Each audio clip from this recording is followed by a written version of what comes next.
इंसान जब भी कोई गलत कदम उठाता है तो उससे पहले एक षड्यंत्र जरूर बनाता है और अपने षड्यंत्र के तहत ये भरपूर कोशिश करता है कि अपने काम को अंजाम दे दे और कभी पकड़ा भी ना जाए। पर शायद वो भूल जाता है कि इंसान जैसा कर्म करता है एक न एक दिन उसे अपने कर्मों का फल जरूर मिलता है। आज की भी कहानी में सेम कुछ ऐसी होता है। नमस्कार, आदाब, मैं हसमुद्दीन और आप देख रहे हैं सफ़र क्राइम तक। आज की जो सच्ची घटना मैं आपको सुनाने वाला हूँ, ये घटना है महाराष्ट्र प्रदेश की। महाराष्ट्र का एक ज़िला पड़ता है सिंधुदुर्ग और इसी सिंधुदुर्ग का एक मोहल्ला पड़ता है भड़गांव और इसी भड़गांव मोहल्ले का रहने वाला है विजय कुमार। विजय जिसकी उम्र है लगभग 37 साल, जो एक कॉलेज का टीचर है। विजय के परिवार में उसकी पत्नी जयलक्ष्मी के अलावा एक बेटा है जिसका नाम है अमन। अमन जिसकी उम्र है लगभग 16 साल, जो अपने ही इलाके से पढ़ाई करता है। चूँकि विजय के परिवार में पैसों की कोई कमी नहीं है, इसीलिए पूरा परिवार बड़ी खुशहाल तरीके से अपना जीवन व्यतीत करता है। बात कर रहा हूँ मैं पिछले साल 7 नवंबर के शाम के वक्त, जब हर रोज़ की तरह विजय कॉलेज से अपने घर पे पहुँचता है। अपने साथ कुछ पैसे लेकर के आता है। घर में बैठ करके पहले सारे पैसों को गिनता है और फिर वो सारा पैसा अपने जेब में रख देता है। रात्रि के करीब 10 बजे के आसपास पूरा परिवार एक साथ ही खाना खाता है और खाने के बाद सो जाता है। पर जैसे ही 1 घंटे का समय गुजरता है, करीब 11 बजे के आसपास विजय के दरवाजे पे कोई बेल बजाता है। विजय जब दरवाज़ा जाकर के खोलता है, उस व्यक्ति से मुलाकात करता है। थोड़ी देर में फिर से घर के अंदर एंट्री करता है और कपड़ा पहनने के बाद उस व्यक्ति के साथ चला जाता है। लेकिन विजय जब अपने घर से निकलता है तो इस बारे में उसकी पत्नी जयलक्ष्मी पूछताछ करती है। विजय अपनी पत्नी को जवाब देता है कि मैं थोड़ी देर में वापस आ जाऊंगा। पर विजय जब अपने घर से निकलता है तो वो सारा पैसा उसी जेब में होता है जिस कपड़े को उसने पहना था। जब 3 घंटे का समय गुजर जाता है, विजय अपने घर पे नहीं आता है। अब जयलक्ष्मी अपने पति के नंबर पे फ़ोन करती है।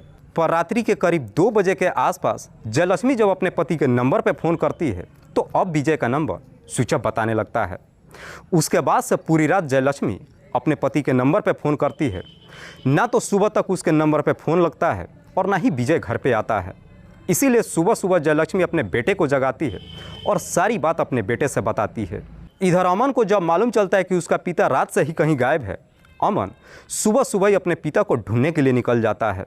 जब उसका कहीं कुछ पता नहीं चलता है, आखिरकार जयलक्ष्मी अपने तमाम रिश्तेदारों को बताती है। इधर जयलक्ष्मी के जब तमाम रिश्तेदारों को मालूम चलता है, धीरे धीरे जयलक्ष्मी के घर पे पहुंच जाते हैं और सब के सब मिल कर के विजय को ढूंढना शुरू कर देते हैं। पूरे दिन का समय गुजर जाता है, लेकिन बावजूद इसके विजय का कहीं कुछ पता नहीं चलता है। इसीलिए अगले दिन 8 नवंबर को शाम के वक्त जयलक्ष्मी अपने बेटे को लेकर के नज़दीकी थाने में जाती है और अपने पति का गुमशुदगी का रिपोर्ट दर्ज करा देती है। पुलिस जब गुमशुदगी का रिपोर्ट दर्ज करती है, उसके बाद से पुलिस भी अब विजय को ढूंढना शुरू कर देती है।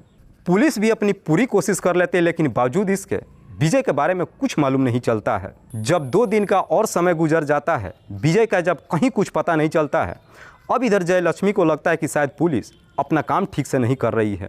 इसीलिए 3 दिन बाद जयलक्ष्मी अपने एक रिश्तेदार को लेकर के एसपी दीक्षित कुमार से मुलाकात करती है। एसपी दीक्षित कुमार से अपने पति के बारे में बताते ही नहीं है, बल्कि थाने की भी शिकायत करती है। इधर एसपी दीक्षित कुमार को जब मालूम चलता है कि विजय कुमार को लापता हुए 3 दिन गुजर चुका है, एसपी साहब थाने में फ़ोन करते हैं और पुलिस को फटकार लगाते हैं। इधर पुलिस को जब एसपी साहब द्वारा फटकार मिलती है, तब जाकर के पुलिस अब इस केस को सीरियस तरीके से लेती है। दरअसल पुलिस अब जी जान से विजय कुमार को ढूंढना शुरू कर देती है।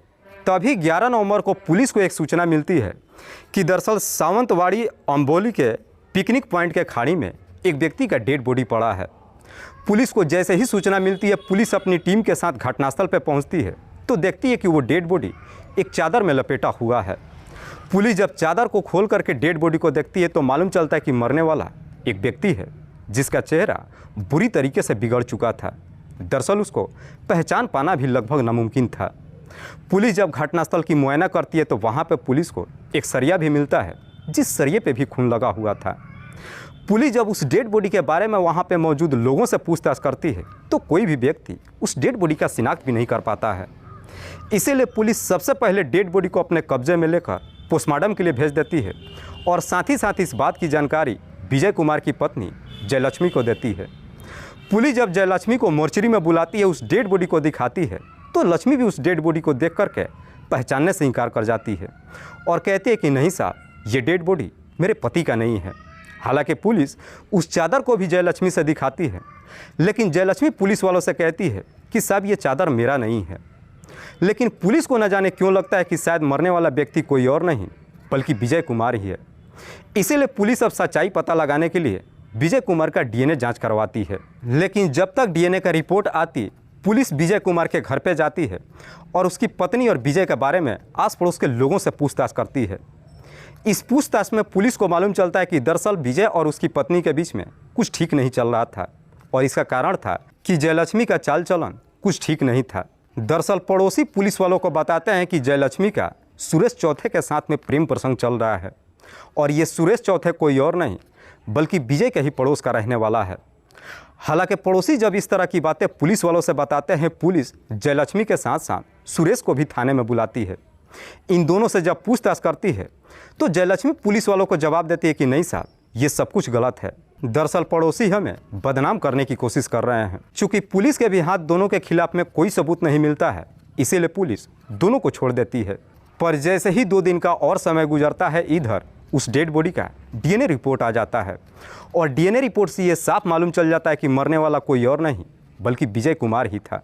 पुलिस को जैसे इस तरह की रिपोर्ट मिलती है, उसके बाद से पुलिस अब विजय कुमार की पत्नी से पूछताछ करने के लिए उसके घर पे जाती है। पर पुलिस जब जयलक्ष्मी के घर पे पहुंचती है तो मालूम चलता है कि जयलक्ष्मी के साथ साथ सुरेश भी अपना घर छोड़ करके फरार हो चुके हैं, जिससे पुलिस को पूरा यकीन हो जाता है कि शायद इन दोनों ने ही मिल करके विजय की हत्या किया है। इसीलिए पुलिस अब इन दोनों को ढूंढना शुरू कर देती है। दरअसल पुलिस अब इन दोनों को ढूंढने के लिए सर्विलांस का सहारा लेती है। जब इनका मोबाइल सर्विलांस पर डालती है तो मालूम चलता है कि इनका लोकेशन कभी दिल्ली का दिखाई देता है, कभी कोलकाता, कभी गुजरात, तो कभी मुंबई का दिखाई देता है।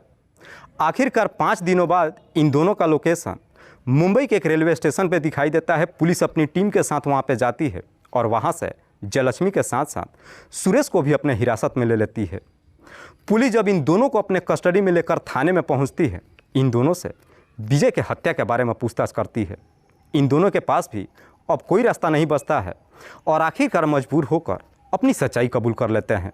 लेकिन जब इस हत्या की पूरी कहानी बताते हैं तो वाकई में इसे सुनने के बाद खुद पुलिस भी हैरान रह जाती है। सुरेश, जो कि विजय के ही पड़ोस का रहने वाला है, ऑलरेडी शादीशुदा ही नहीं है बल्कि सुरेश के भी 2 बच्चे हैं। सुरेश जो कि एक प्राइवेट कंपनी में मैनेजर पद की नौकरी करता है, जिसकी उम्र है लगभग 34 साल के आसपास। सुरेश शादीशुदा होने के बावजूद भी जयलक्ष्मी को जब देखता है तो जयलक्ष्मी की खूबसूरती देख उसकी नीयत बिगड़ जाती है। दरअसल सुरेश अब कसम खा लेता है कि किसी भी हाल में वो जयलक्ष्मी को पाकर ही रहेगा। लेकिन तब तक सुरेश विजय के घर पे कभी नहीं जाता था। इसीलिए सुरेश अब जयलक्ष्मी को पाने के लिए उसके पति विजय से दोस्ती कर लेता है।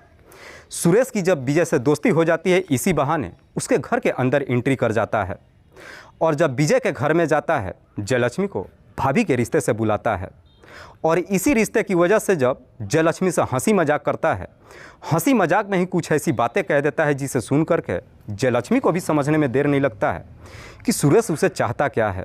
दरअसल इधर विजय, जो कॉलेज में तो पढ़ाता ही था, साथ ही साथ उसे भजन कीर्तन करने का काफ़ी शौक़ था। इसीलिए विजय दिन में कॉलेज में बच्चों को पढ़ाता था और रात्रि के वक्त भजन कीर्तन करने के लिए चला जाता था, जिसकी वजह से चाह करके भी अपनी पत्नी को समय नहीं दे पाता था। इसीलिए जयलक्ष्मी की झुकाव सुरेश के तरफ हो जाती है और आखिरकार जयलक्ष्मी और सुरेश के बीच में प्रेम प्रसंग शुरू हो जाता है। दोनों के बीच में जब प्रेम प्रसंग शुरू होता है, आखिरकार दोनों एक दूसरे के इतने करीब आ जाते हैं कि एक दिन दोनों के बीच में संबंध भी बन जाता है। पर सुरेश और जयलक्ष्मी के बीच में जब प्रेम प्रसंग शुरू होता है, इस बात की जानकारी किसी को नहीं मालूम चलता है। पर जैसे ही कुछ महीने का समय गुजरता है, कहीं ना कहीं पड़ोसियों को शक हो जाता है और आखिरकार एक दिन पड़ोसी इस बात की शिकायत विजय कुमार से कर देते हैं। हालांकि विजय को जब अपने ही दोस्त के बारे में मालूम चलता है, विजय को भी काफ़ी बुरा लगता है। पर विजय जब अपने दोस्त के साथ साथ अपनी पत्नी से भी पूछताछ करता है, दोनों ही कसम खा लेते हैं कि ये सारी बातें झूठी है। दरअसल पड़ोस वाले हमें बदनाम करने की कोशिश कर रहे हैं। भले ही दोनों कसम खा करके विजय से वादा तो करते हैं, लेकिन विजय को अपनी पत्नी पर भरोसा नहीं होता है। इसीलिए विजय अपनी पत्नी के ऊपर पाबंदी ही नहीं लगा देता है, बल्कि उसका देख रेख करने लगता है। जिसकी वजह से जयलक्ष्मी और सुरेश चाह करके भी एक दूसरे से मुलाकात नहीं कर पाते हैं। हालांकि जब इस तरह की पाबंदी लगाता है, इसी वजह से विजय और उसकी पत्नी के बीच में झगड़े तकरार भी होता है और इस झगड़े तकरार से विजय इस प्रकार से गुस्से में आ जाता है कि गुस्से में ही अपनी पत्नी की पिटाई भी कर देता है।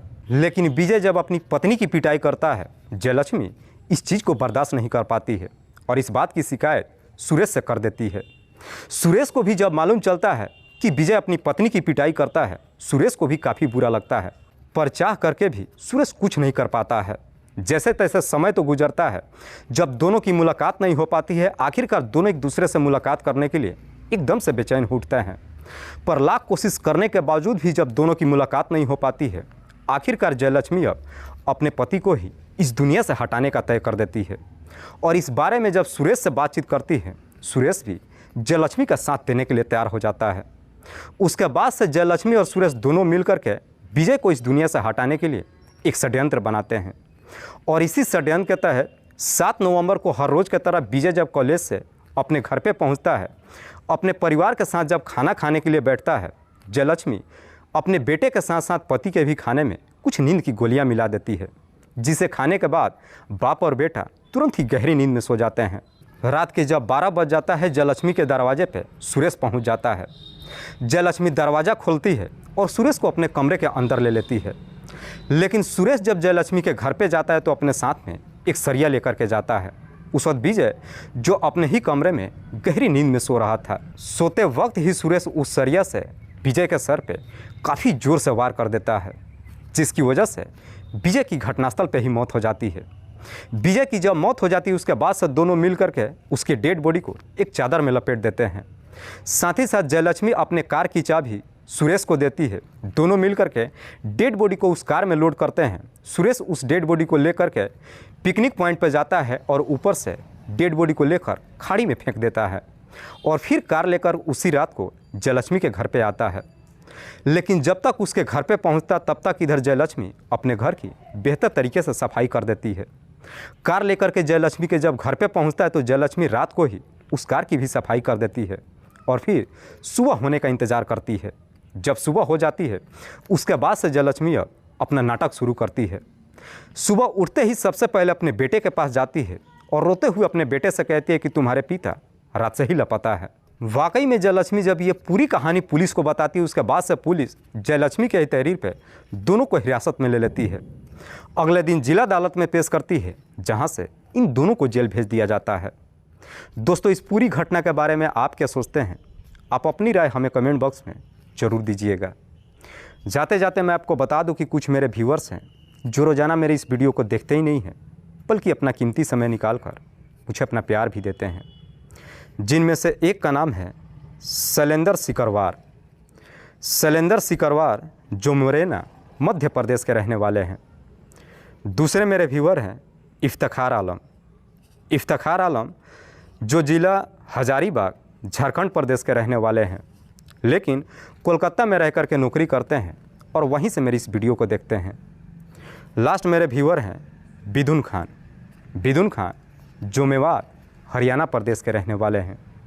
मैं आप तमाम व्यूअर्स को तहे दिल से शुक्रिया अदा करता हूं। कल फिर मिलते हैं एक और नई सच्ची घटना के साथ। तब तक के लिए जय हिंद, जय भारत।